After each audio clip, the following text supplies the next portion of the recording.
about our fourth shot, because that's the other, Omicron is another wild card for us here. By that point, if Omicron does have a vaccine specific booster or variant specific booster, we might be using that instead. So let's take it one step at a time and stick with that recommendation that everyone really should get that booster shot who's eligible. Okay. But meantime, there's better news today, right, regarding the severity of illness caused by the Omicron variant. What's boosting kind of optimism there?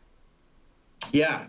I mean, this is the best news we could get, because we know that Omicron is highly contagious. I think if we look at, what happened across Southern Africa with really rapid rise, sort of explosive rise in cases there, 75% of the strains within a week were Omicron versus Delta. So it really elbowed out Delta very effectively. We think that's a sign of just very high infectivity and might sort of foreshadow our experience locally.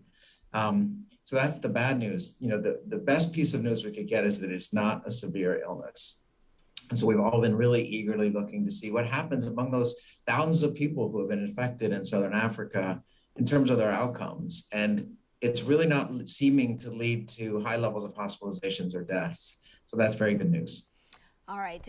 New numbers from Marin County show that case numbers are going up and hospitalizations and deaths are not, as you have referred to. What does that suggest in terms of vaccines and policy? Well, I think it is another sign of, good news for us of the protection of the vaccine. So we are seeing, as our case rates rise post-Thanksgiving, we've seen a dramatic increase in cases. But we haven't seen an increase in hospitalizations. If we look at October and November of last year compared to October and November of this year, the hospitalization rate for people that are infected is about half. Mm-hmm. So back in October, November of last year, about 1 in 40 people who were infected ended up in the hospital. Now that number is close to 1 in 80 people who are infected ending up in the hospital. And that's because of vaccination rates. 85% of our population is fully vaccinated. So I think that's an important sign that we look to hospitalization rates more than we look to case rates per se, to really determine what the next step would be from a policy standpoint, especially as we consider more restrictive policies. Right now, there's only 2 people in the hospital in Marin County. We had 0 in the hospital over the weekend. Mm-hmm. To me, those are really powerful signs of the effectiveness of the vaccine. That is definitely encouraging. But as you mentioned, other places are reintroducing tougher restrictions. Even Britain is now extending the mask mandate, and your county had dropped the indoor mask mandate for everyone. Is that still on the table, or can you imagine bringing that back anytime soon? Or do you think, looking at what you're looking at, right, especially the hospitalizations and deaths and the high rate of vaccination, that is unlikely to happen anytime soon? Yeah, there's a couple of factors we're taking into account with regards to the mask mandate. I mean, we first of all recognize masks are one of the most effective tools we have available to us. There's no question that wearing a mask, especially in indoor public settings, is highly effective at preventing transmission. And it remains our strong recommendation that everybody cover their face in indoor public settings, regardless of vaccination status. We lifted the mandate, so it was no longer against the law, punishable as a crime, to not cover your face if you're vaccinated in Marin, because we had met the criteria we had established. We had 3 weeks in the CDC moderate transmission tier, over 80% of our population fully vaccinated, and our hospitalization rates were low. So those are the metrics we determined for lifting the mandate. Mm-hmm. And then the question becomes, how would we know when to reimpose the mandate? And that's become a more acute question as we've started to see more cases. Yeah. So we've set a metric that it would be based on hospitalizations. So five people in the hospital per 100,000 residents. Mm-hmm. That's 13 people total in Marin.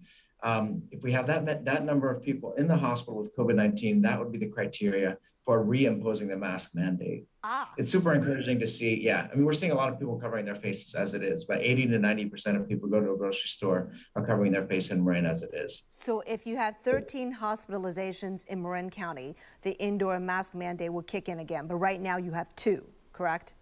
That's right. Okay. We need a metric to signal that we're aware that the situation is worsening. Yeah. We're fortunate that we have policy levers available to us to pull. If we think that would help limit transmission, mask mandate could be a lever that we would pull. And I just want to be clear that that's the criteria we're looking at is hospitalizations at the number I just shared. Got it. I think people are just thankful when the metrics are perfectly clear. I do want to ask you, there was recently an outbreak at a school in Corte Madera after parents reportedly knowingly sent their sick child to class, leading to, we understand, 75 kids, right, under quarantine. but do we know how many cases, positive cases, there are now in that group? Any? Yeah, there are eight cases initially among students. This case has been referred to the district attorney, so I'm not free to talk about the details of this case, but I think it is a vivid and painful example of what happens when we really don't take it to heart. That sense that we are mutually responsible for one another's well-being. If there's one thing this pandemic has taught us, it is really up to all of us to do our part to protect both ourselves and one another. And when people violate those principles from an ethical and a legal standpoint, there are consequences that are felt across the community. All right, we only have about a minute left, but I would like to ask you, what kinds of precautions are you taking over the holidays? Are you avoiding travel or gatherings? I assume you're fully vaccinated and boosted, so tell us what your recommendations for folks in that category versus folks who are not. Yeah, so I am fully vaccinated and boosted. I also had COVID-19 infection, which is another layer of protection. We do have visitors coming from out of town, and they will be practicing safe practices as they're traveling. They'll be wearing N95 masks. We're going to have them test. So we have home-based antigen tests at the house that we'll be using on the day of an indoor gathering together to make sure that everyone who is present is not infected. And if it's a nice enough day, we will be gathering together outdoors. All right, Dr. Matt Willis, always great talking with you. Thank you so much for that information and for your time today. Good talking with you. Take good care. All right, we'll be right back with Oakland Councilmember Noel Gallo to discuss the city's plan for more police and more police academies. We'll be right back. All right, everybody. Hope you enjoyed and learned something from Dr. Willis's conversation with me. We'll take a short break and we'll be back with you. In the meantime, you get a surprise picture of from Emeryville, a lovely shot of the bay.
As we've been reporting, the Supreme Court is considering a Mississippi law that bans abortions at 15 weeks of gestation. In that ruling, expected next summer, is the possibility that Roe v. Wade be overturned. Experts believe if that happens, 24 U.S. states will likely ban or severely curtail abortion. In preparation for that, California clinics and abortion rights supporters are planning to make the state a sanctuary for women seeking to end their pregnancies. Joining us now is Jessica Pinckney, Executive Director at Access Reproductive Justice and a member of the California Future of Abortion Council. Jessica, thanks for your time. Thank you so much for having me. Yeah, just to let our viewers know, the California Future of Abortion Council is made up of more than 40 abortion providers, and it's just issued 45 recommendations. I want to start with this. What does being a sanctuary state mean? What are you suggesting that California offer to be a sanctuary state? Essentially, anything folks need in order to be able to access their full range of reproductive health care services. As you mentioned, up to 26 states are likely to ban abortion if the Supreme Court rules as we think they will next summer. And folks from all across the country are likely to have to come to states that are considered reproductive freedom states like California. And so we're recommending that we do everything in our power to make this a welcoming place for folks who need to come here for care. That includes supporting with transportation and lodging requests, and ensuring that there are enough providers all across the state to be able to support this influx in patients who may be coming to California. I don't know if you've run the numbers to do any sort of estimates on how many may come for procedures each year. Does California have the doctors and the clinics to support that? So the numbers that exist right now, the Guttmacher Institute is reporting that California would become the closest clinic for a significant amount of patients, about 1.4 million patients of reproductive age across the country. That would be a 3,000% increase in the number of patients who would be trying to access care potentially here in the state of California. We do have robust clinics and providers all across the state, but there is more that can be done. Over 40% of California counties have no abortion providers or clinics at this time. So it is imperative that the state of California invest in increasing the abortion provider network across the state. And that really ensures also making sure that folks have access to providers and healthcare professionals that are culturally sensitive and represent the patients that they're seeing. Yeah, I mean, I see that one recommendation for you is to provide scholarships for medical students, right, willing to do abortions in anticipation of a greater need for that. But does California have the money to pay for all this, whether it's the training, the scholarships, or the travel, lodging? Does it? Yeah, we think it does. The state is projecting a surplus of funds in this next fiscal year, and we think that this is an absolutely necessary use of those funds. And honestly, we don't have much of a choice. As a reproductive freedom state, which California has proclaimed itself as, we have a duty to our California patients, as well as those seeking abortion in other states, to center people's bodily autonomy and center the needs they have. People have a right to choose if, when, and how they want to become parents or start their families.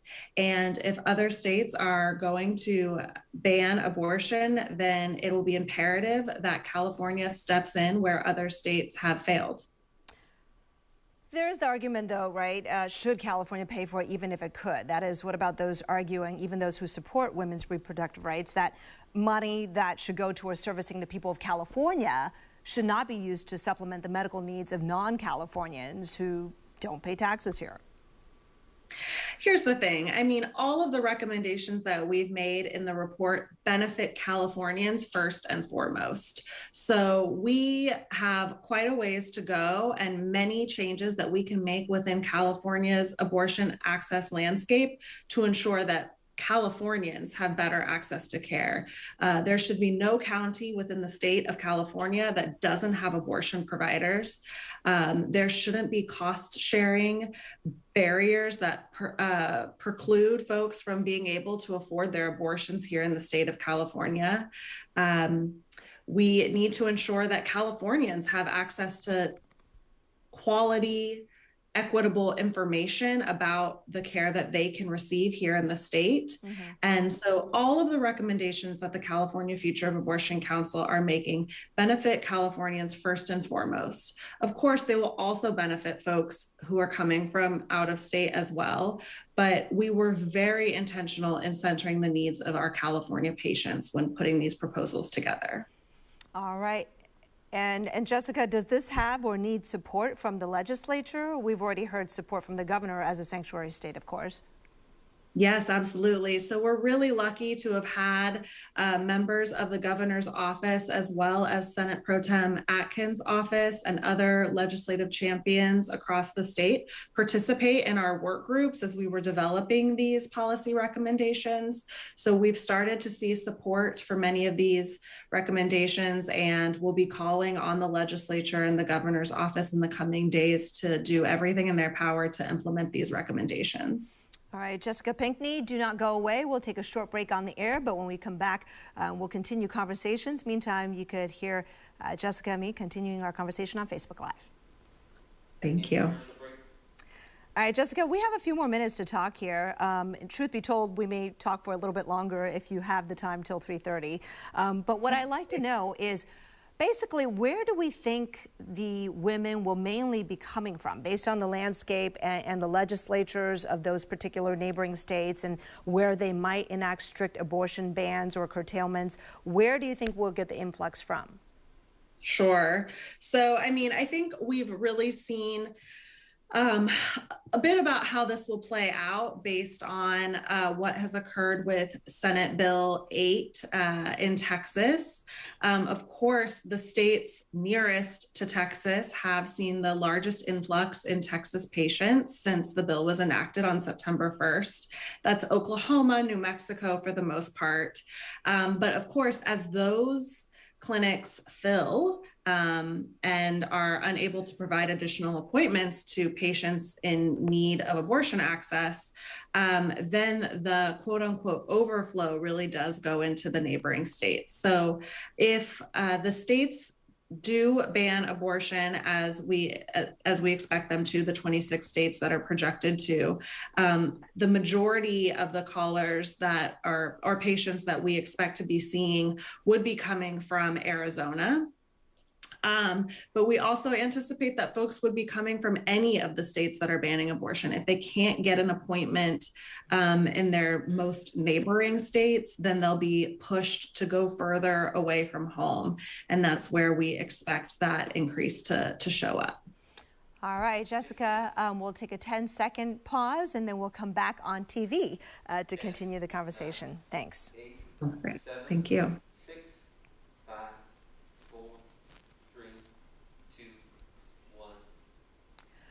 All right, welcome back. We're continuing our discussions with Jessica Pinckney, talking about the proposal that California may become a sanctuary state should Roe v. Wade be overturned. The Supreme Court ruling on the Mississippi law coming down probably next summer. So preparations are underway now, right, Jessica, for a potential influx of women from out of state. But I do want to ask, though, for women who are in those states that face tighter restrictions, what options are available to them if they don't have an abortion provider in their state? For example, compared to when Roe was first passed, you know, there are more, like, for example, pills, right? That is one option. What are some of the things available to them other than surgical? Sure. So medication is sometimes available to folks, particularly if they're earlier along in their pregnancy. Folks can only use medication abortion up to 10 weeks of pregnancy. So that is an option for folks who are earlier along in their pregnancy. But beyond that, it is the abortion procedure itself. And so folks who don't have access to a provider in their state, in those instances, really are forced to either carry a pregnancy they don't want to carry any longer, or go to a state where they can access the care that they desire. And so that's where organizations like mine, Access Reproductive Justice, really come into play. There are abortion funds all across the country, over 80, that do support patients and clients in accessing the care they desire. We help pay for folks' procedures or for their medication abortions. And we also help folks with the expenses related to transportation, lodging, childcare, lost wages, and other emotional supports or practical supports that folks may need in order to truly access the care that they desire. All right, Jessica Pinkney, Executive Director at Access Reproductive Justice. Thank you so much for your time today. Thank you. All right, right now we're going to shift gears. The Oakland City Council voted last night to approve 2 extra police academies over the next 2 years, increasing the police force by 60 officers. This in response to a rash of violent crime from homicide to robberies. This reverses a vote back in June to defund police and redirect some of the money to community programs. Joining us now to discuss this is Councilmember Noel Gallo. Councilmember Gallo, thanks for joining us today.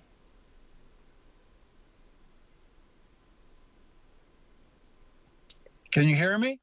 I can hear you. Are you okay talking to us? You're not driving, are you? I just want to make sure you're safe. No.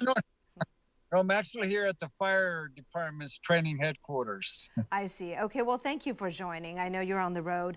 Look, yesterday, 6 council members voted yes on funding the additional 2 police academies. 1 abstained. You are the only one, though, who voted no. Why did you say no? Well, I do support the academies through the Measure C program, but also they had included the lateral academy, and that means hiring on the outside of Oakland and giving people to come to Oakland a huge bonus if they want to work for the city of Oakland. And the reality is what I did bring up to the council, that I would support Measure C academies and hiring more officers. But when it comes to the lateral academy, we tried that years ago and it was a complete failure, because we wind up hiring people from all over the outside of Oakland, and it didn't work out. And that's why we terminated that program.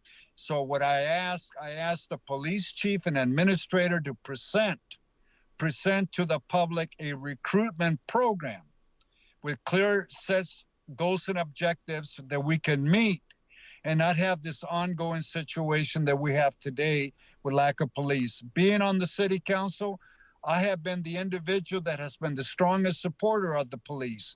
I voted in 782 officers in the budget to be hired, but they never came close to that number of hiring. I also was the one that helped form the police commission and also support their effort with the last budget for 737 officers and as many academies as necessary to get the job done. But what Oakland needs to do, from the mayor, the administrator, and the police chief, is be able to present to us a plan of action that we can meet today and in the future, and not keep running to the same problem every year. And we need to do better than that, and that's why I voted no until I see the actual proposal and plan for maintaining our police officers in Oakland and being able to recruit and be effective in delivering a quality public safety for the citizens of Oakland. And that's part of the reason that I voted no until I see the actual plan from the police chief and how we can improve the service in Oakland and also be able to retain our officers and recruit officers. And the last point that I brought up, any officer, a sworn officer, they need to be on the street level and not sitting in their office doing paperwork. So we have much to do within the police department, because we're still under the negotiated settlement agreement for 18 years. And we haven't been able to get outside of that. And I'm spending millions of dollars every year. And now I created a police commission to oversee the police, and we're still having problems recruiting. All right, Councilman Gallo, thank you so much. We're out of time on the air. Let's go ahead and finish our conversation on Facebook Live. Folks, we'll take a short break and be right back. Thank you. Thank you. Well, call, do not go away because we have a couple minutes to chat here where we're still streaming. And I wanted to ask you, but is it a binary choice? Because it sounds like what you're saying to me is that, look, you're not against more police officers on the streets. You're just not liking, you know, what you're seeing in terms of where they're recruited from and how the program is run. But there are some who say, come on, that's semantics. Right now, we both need the short-term Band-Aids and also the long-term solutions. So, you know, we'll take them from wherever we can get them, whether it's from other departments or develop our own through more police academies. What do you say to that? No, I can take them going through the process, local, hire Oakland, as we all claim we want to do. But I am not going to be, as we did in the past, and it didn't work, where I would offer bonuses, $60,000 bonus from you to come from Denver to Oakland to do police work. And yet I got to hire a screening organization that'll do a national screening. And then I'll have to hire a committee to review the applicants that came through. And then finally they'll get to the chief to be able to make the selection. And that's a lengthy process. We're looking at 6 months to be able to get through all that. And it's going to be extremely costly. And I'd rather, if you want to give a bonus, maybe I can give a bonus to the officer that's planning on leaving to at least stay another year with a bonus on top of that, so I can recruit more officers and have the level of officers that I have funding for. And that's what I believe in doing. I see. So you're not against, you know, saying yes to more money in the form of bonuses, but you rather spend it on retaining a veteran already with the department, is what you're saying. I need to retain the officers that I have, that I spend already thousands of dollars to train, to screen, and I want to maintain them for a longer period of time. All right, Councilman Gallo, thank you very much. We're going to let you get on to where you're going there. Thanks for your time.